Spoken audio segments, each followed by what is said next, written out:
Oh, you guys are at the wrong rally. No, I think you meant to go to the smaller one down the street. You know, if there was any doubt that Kamala Harris is tougher, smarter, and braver than this curdled wafflecock, there's no better contrast than just by simply watching them.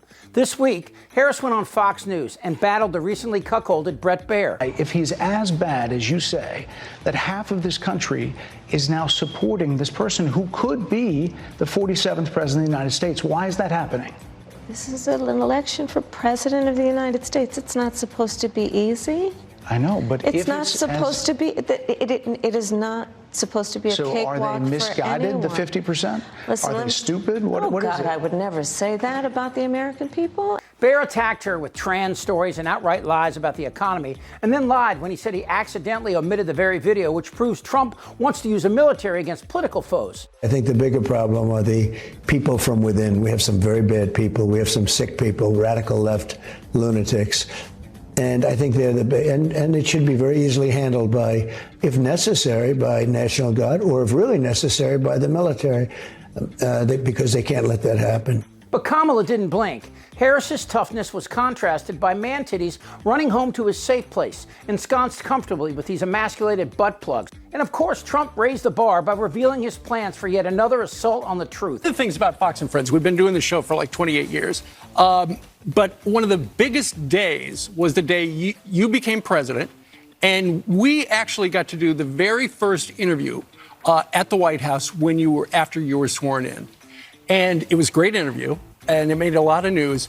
Ainsley asked a great question in 2017, and we're gonna get in the Wayback Machine, Mr. President. We're gonna play that for you, and then we're gonna update the question. But you know the difference?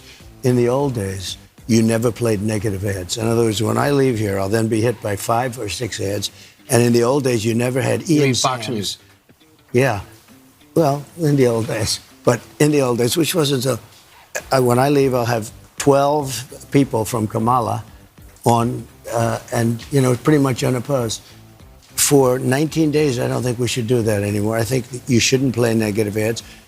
It's very tough. You do a show, and I complain all the time about it. I love complaining. I like to have everything perfect. But when I leave here, I'll have 200 people from because they buy time on Fox. And, you know, by the time you do it, you say, what are you doing? It's sort of a net, net neutral. Now, what Trump is saying is outrageous, but these guys don't even blink.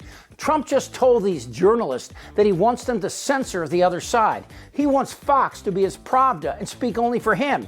And he's promised that if elected, he would shut down the media that challenges him. Now, the FEC and the FCC might have something to say about that, but maybe not with this Supreme Court. Trump will first ask Rupert Murdoch for his help, and if Murdoch says no, he'll threaten him. And of course, the only reason Murdoch won't abide is money. Keeping Democrats off the air would cost him millions, and Fox is still scrounging through sofa cushions, looking for loose coins to help pay off that $750 million fine to Smartmatic for allowing this crazy shit on the air in the first place. President Trump won this election in a landslide. It's going to be irrefutable. I'm going to release the Kraken. Kamala Harris's appearance on Fox was brilliant. Brilliant in that she showed the world she's the only person with a spine in this race. Now, to be fair, Trump's cowardice is exacerbated by his rapidly declining cognitive state. He may not even realize how bad he looks. Yeah, I mean, if you look back and watch videos of Trump in 2016 compared to videos today, if you watch one of his rallies, it's abundantly clear to me that he's lost it. Where I could stand in the middle of Fifth Avenue and shoot somebody and I wouldn't lose any voters, okay? It's sort of known as Steak Mountain, State Kill, Snake. It's snakes, a lot of snakes. I think they're rattlesnakes. The first 100 days of my administration. 32, she goes, and the election will be in 32 days. They have bridges that make the George Washington Bridge look like small potatoes. Cylinders, no wings, no nothing. And they're coming down very slowly, landing on a raft in the middle of the ocean someplace with a circle. Boom. Hang out till November 8th. Get out and vote. Everybody gets out and votes on January 5th. There's no cognitive problem. If there was, I'd know about it. While Trump cries to Fox to treat him special, isn't that special? Man Titties has threatened to jail Mark Zuckerberg, and before Elon Musk offered up his pasty ass, Trump threatened to shut down Twitter to protect Truth Social. Google has been very bad. They've been very irresponsible. And I have a feeling that Google is going to be close to shut down because I don't think Congress is going to take it. I really don't think so. And Google has to be careful. This is also emblematic of dictators' relationships with the media. You're going to be back on the campaign. Actually, you got another event to go to. So yeah, thank you for giving us some time. You know what the event I have now? No. A very big event. I'm going to see Rupert Murdoch. Okay. That's a big event. I don't know if he's thrilled that I say it. Yeah, please tell him we all said thank you. I'm going to tell him something very simple because I can't talk to anybody else about it. Don't put on negative commercials for 21 days. Don't put them. And don't put on their horrible people that come and lie. But Trump's attacks aren't just on CBS, ABC, and NBC. Oh, and by the way, that bullshit about ABC giving the questions to Harris was disproven even by this twit. Somehow, I don't know how, but somehow this could be a massive troll. But of course, Trump still says it's true. Anyway, Trump is losing his cognitive skills and is afraid of what he might inadvertently say or do. He's canceled interviews with NBC, The Wall Street Journal, Newsmax, 60 Minutes, and even the NRA. Why? He's sliding, and he's losing it fast. Also, we have many Accusations in our room. We have some incredible people in our room. We have so many that we just can't. The most dangerous aspect to Trump's proposal that Fox not play ads from the Democrats isn't just the illegality, it's the presumption that Fox will participate in Trump's warped vision of dominance and control over the country. But this election is now over.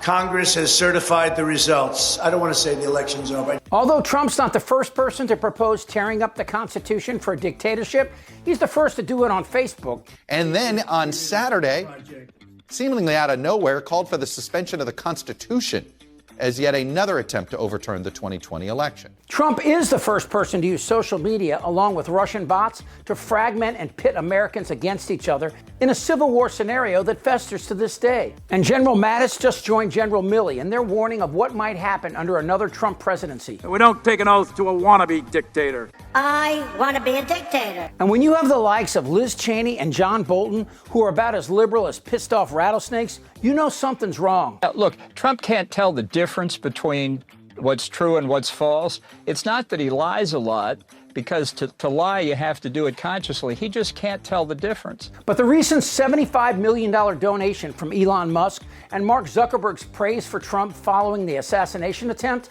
indicates that Trump's people see the value in controlling the images and the messages Americans digest daily. Because on the web, there's no sheriff patrolling the internet for the truth. It's the wild, wild west. And AI, Trump's people actually believe these images. You think that Trump is actually still in power right now? Mm-hmm. What do you think? So you think Biden is not the current president right now? Sir. When a lie is indistinguishable from the truth, there is no longer trust. And without trust, alliances fail and empires teeter. In fact, I would encourage them to do whatever the hell they want. Ironically, the only thing that guarantees Fox will say no to Trump's request to block Democrats' ads is the very thing that motivates Trump. I'm very rich. I don't need anybody's money. It's nice. I'm really rich. So this time, Fox News will say no because of the money. But imagine if Trump were president and had the Justice Department give them a call and threaten their license, or maybe more than a license. And we have the enemy from within. We have some very sick people from within. Trump's cognitive descent is current, and the end is imminent. But that may be too late to protect the freedoms we have taken for granted all these years. We've seen the likes of Steve Bannon and Michael Flynn waiting in the wings. I just wanted to say, look, welcome to the end of democracy.